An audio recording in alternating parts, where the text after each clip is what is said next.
రూపాయల వరకు ఈ రోడ్డు కూడా తయారు చేయాలా అని చెప్పి నేను అడగటం జరిగింది. రోడ్డు ఆల్రెడీ శాంక్షన్ అయింది, ఎన్డీబీలో శాంక్షన్ అయింది, కానీ వాళ్ళు పనులు మొదలు పెట్టాలి.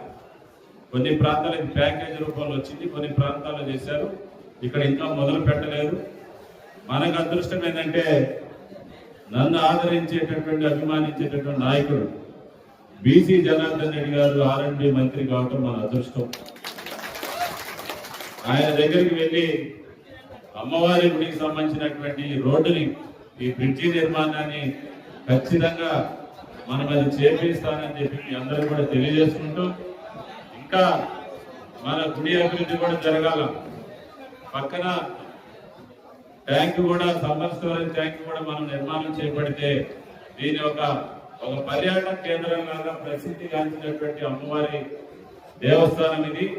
దీనికి ప్రభుత్వం తరఫున ఎన్ని అవసరాలని అన్ని అవసరాలు కూడా కష్టపడి మనం తీసుకొని వచ్చి వాళ్ళకి మనకు తేడా మనం ఖచ్చితంగా చూపించే దిశగా మనం అందరం కూడా కృషి చేద్దామని చెప్పి నేను తెలియజేసుకుంటూ